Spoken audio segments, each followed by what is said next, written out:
საქართველოში არაბული ქალაქების მშენებლობის საკითხზე ობიექტივის პირდაპირ ეთერში კიდევ ერთხელ ისაუბრა პატრიოტთა ალიანსის გენერალურმა მდივანმა ირმა ინაშვილმა. ინაშვილის განცხადებით, ხელისუფლება მიზანმიმართულად არ საუბრობს იმ რისკებზე და პრობლემებზე, რომლებიც არაბული პროექტის განხორციელებას მოჰყვება. შეგახსენებთ 30 ნოემბერს კვირას 4 საათზე რუსთაველის ძეგლთან მეტრო რუსთაველთან დაინიშნა პირველი აქცია ლოზუნგით არა არაბული ქალაქების მშენებლობას საქართველოში.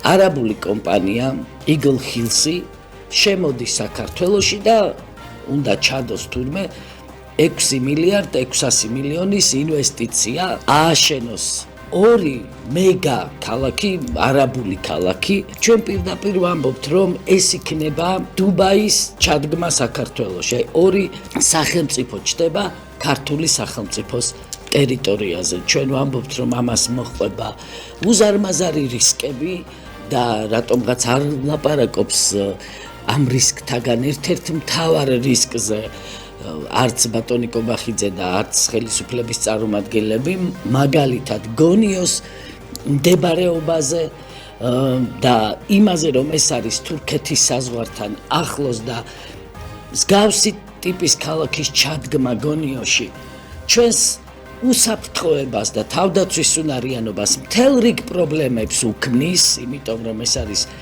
3 კილომეტრი აშორებს ამ ტერიტორიას თურქეთის საზღვართან, გადაბმულია პრინციპში ეს სივრცე და ამაზე კი არ საუბრობენ, არამედ გვიმტკიცებენ იმას, რომ ამდენი 1000 ადამიანი დასაქმდება თურმე, ეკონომიკა ესე აყვავდება თურმე.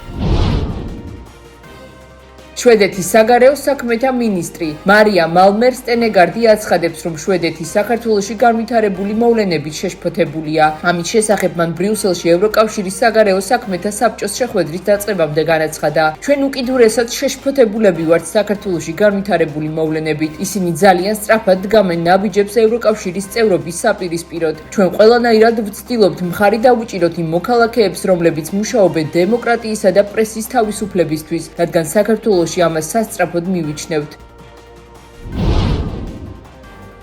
ზუსტად ვიცით, რომ ქართველ ხალხს ევროპულ გზაზე დაბრუნება სურს. ამის შესახებ ლატვიის საგარეო საქმეთა მინისტრმა ბაია ბრაჟემ ბრიუსელში ევროკავშირის საგარეო საქმეთა საბჭოს შეხვედრის დაწყებამდე ჟურნალისტის კითხვაზე საპასუხოდ განაცხადა.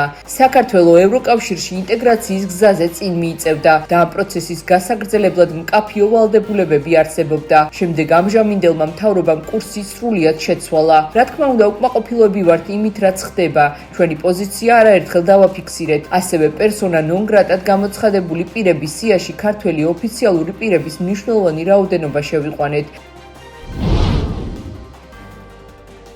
შინაგან საქმეთა სამინისტრომ აკუსტიკური იარაღის, ელექტროშოკური და გაზის აეროზოლური მოწყობილობების ბრუნვის რეგულირებასთან დაკავშირებით საკანონმდებლო ცვლილებები შეიმუშავა. იარაღის შესახებ საქართველოს კანონში ცვლილებების შეტანის თაობაზე დღეს ეკონომიკური პოლიტიკის კომიტეტზე იმსჯელეს. სიახლის მიხედვით ხმოვანი იარაღის შემოტანა საქართველოში დაექვემდებარება ნებართვას. საუბარია ხმოვან იარაღზე, რომელიც კონსტრუქციულად დამზადებულია მხოლოდ ხმოვანი ვაზნის სასროლად და გამოიყენება თეატრალურ წარმოდგენაში, კინოჩვენებაში, სატელევიზიო ჩვენებაში, აღლუმსა და სპორტულ ღონისძიებაში. გაზის აეროზოლური მოწყობილობის ანუ წიწაკის სპრეის იმპორტიც დაექვემდებარება ნებართვას. შეძენა შესაძლებელი იქნება 18 წლის ზემოთ ასაკის პირებისთვის. შინაგან საქმეთა სამინისტროს ტერიტორიული ორგანოს წერილობითი თანხმობის წარდგენის საფუძველზე. ელექტროშოკური მოწყობილობა აიკრძალება სამოქალაქო ბრუნვაში, ხოლო ადმინისტრაციული ორგანოები ან კერძო დაცვითი ორგანიზაციები შეძლებენ მის შემოტანას და გამოყენებას.